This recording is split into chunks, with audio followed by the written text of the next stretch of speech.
Welcome to Night Shadows. I'm Stuart Best, where the paranormal is normal, where that which you thought you knew, you didn't, and where the future can be known if you know exactly where to look. Well, good evening, everyone, and we got Larry on his mountaintop, and this is going to be a quick update on a lot of news that's going on, especially in Israel. And I was just listening to one of the guys over there in Israel who's calling this shoot down of a Russian-made, probably Iranian fighter pilot, I would guess, because it came out of an Iranian airport that's in Syria. Hi, Larry. What's the latest on this uptick? And I really do believe this is an uptick. Oh, absolutely. The latest on it is the fact that most recently 2 missiles were fired from Syria towards the Golan Heights. At that point, the IDF fired 2 anti-missile interceptors, and one didn't impact and destroyed itself, and the other one fell in Syria. And then sometime later, the IDF picked up it was a Russian Sukhoi fighter jet, lifted off from the Iranian located base within Syria, and it crossed the Jordan Valley. It was shot down by the IDF as it approached the Golan. It fell, across into the Golan. And the latest reports, which they've kind of blacked out, was that they found the debris of the plane, and also said one of the pilots was dead. Now, they didn't say there was a second pilot, but when you say one of the pilots was dead, that indicates there might be 2 pilots. And so we don't know. They're not releasing nationality of the pilot. It could be Russian. It could be Iranian, probably Iranian, but it could be Syrian. You just really don't know at this point. But one of the indicators of a possible mistake was that one of the missiles, the interceptor missiles from David Sling that was fired at the 2 incoming Syrian missiles, did not self-detonate and thereby was not destroyed. It fell in Syria. And the latest report was that apparently it's fallen into Russian and Iranian hands. Now, this is a bad sign, Stuart, and I'd like your opinion on it because of the fact that's one of the, super missiles that Israel is using to stop incoming missiles. This gives into Russian and Iranian hands the technology used by Israel to destroy Iranian missiles. So this is not a good sign, and this also links into American missiles.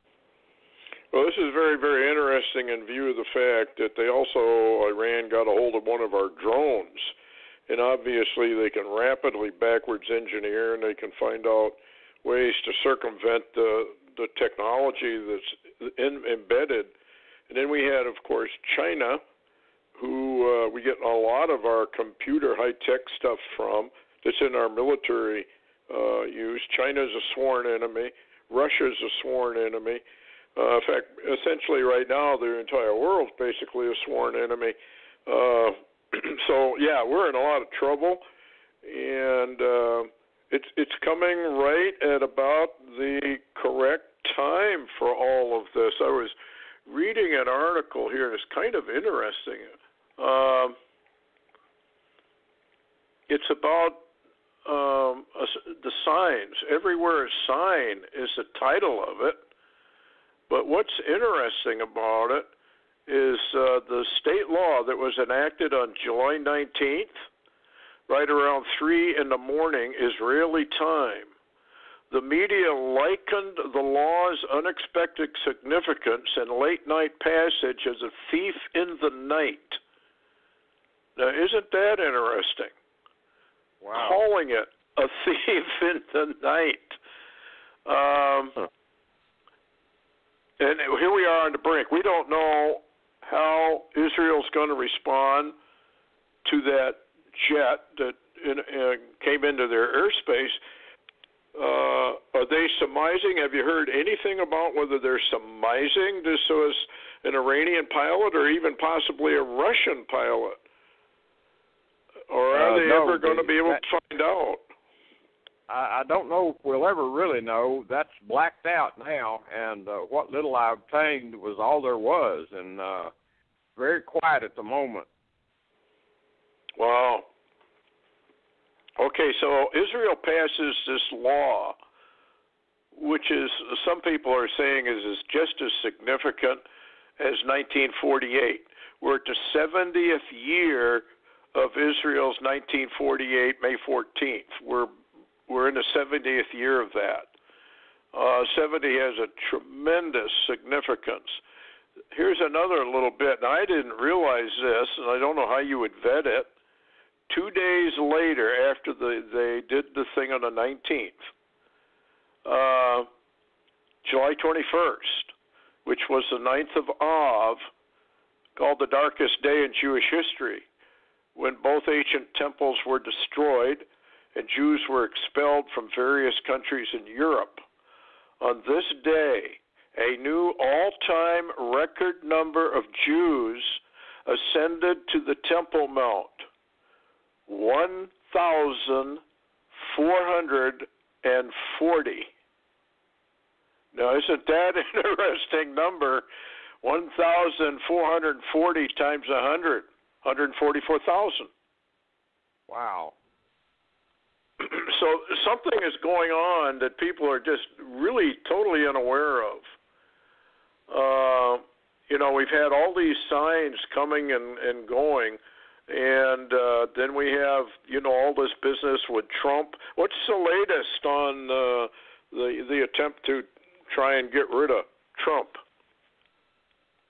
Well, the latest very interesting report, and we talked about it on Augusto's show today, was the Matt Drudge article where Matt was warning, and I'll read just the headline. It said, Matt Drudge warns the left's continued fetish for Trump's physical harm or death is absolutely stunning, and mainstream news won't cover it.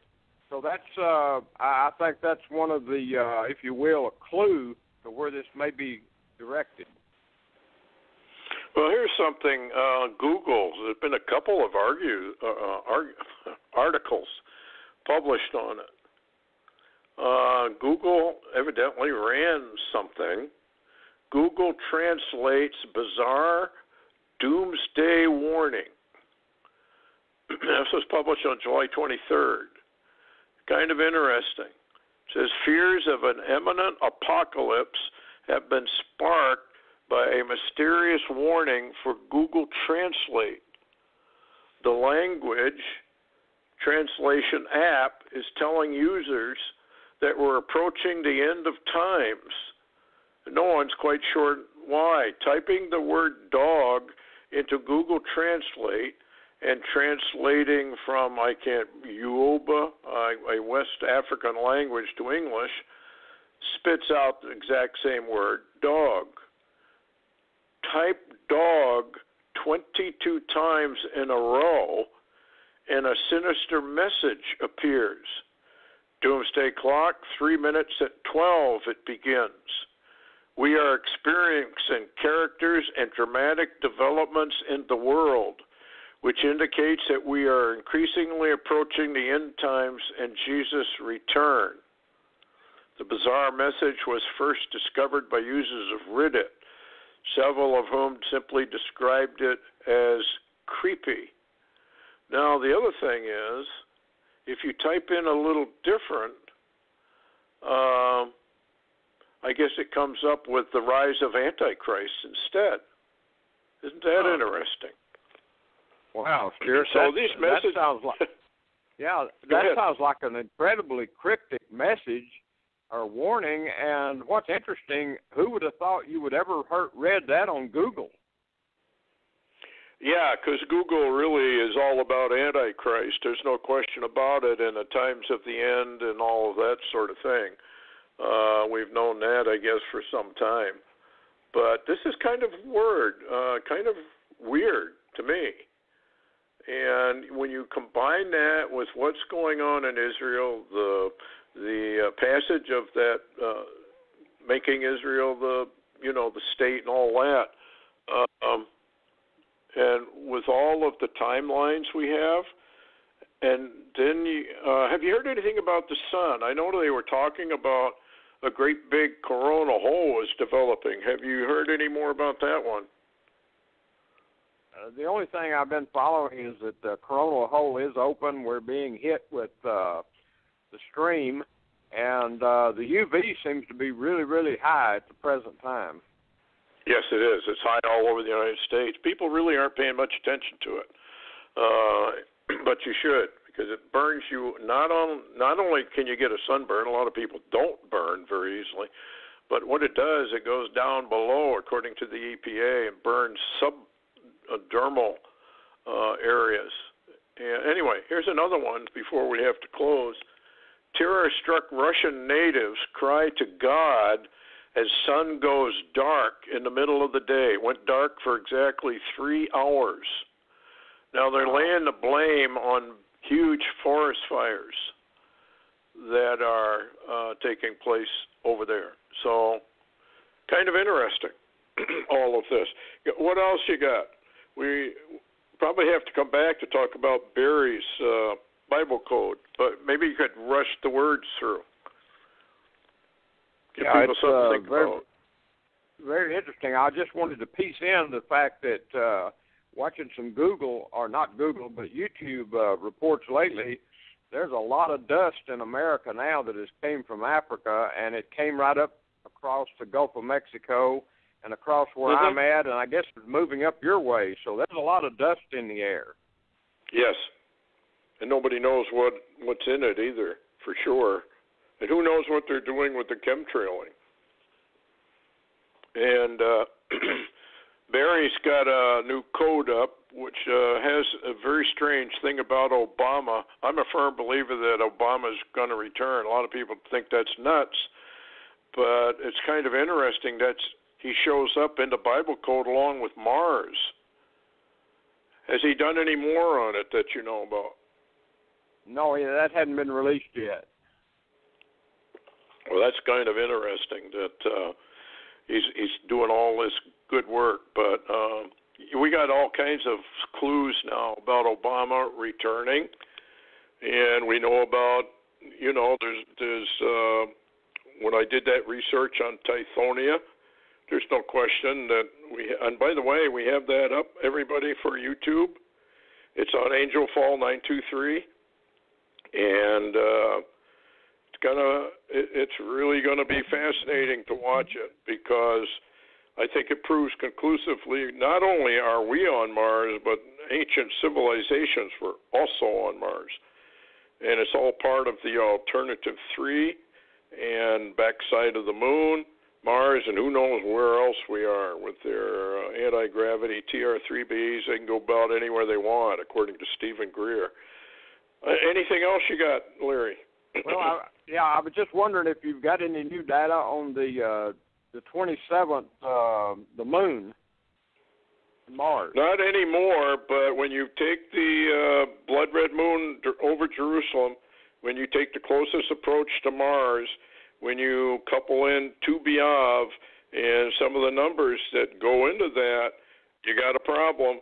And I don't know whether it's just symbolic of something that's coming, or it may be the taking of the bride of Christ. He said he's going to come at a time when nobody expects it. And we just don't know. The word delay is written in the scripture. So it is a heads up. And the way things are going in Israel, I would expect this is going to be major trouble from here on out. It may go down and it may come up. Anyway, thanks a lot, Larry, for coming on. And thanks, everybody, for listening. And we'll try and get back on. I don't know if I can do it Wednesday or not. We got a lot going on here. Anyway, good night. Take it easy.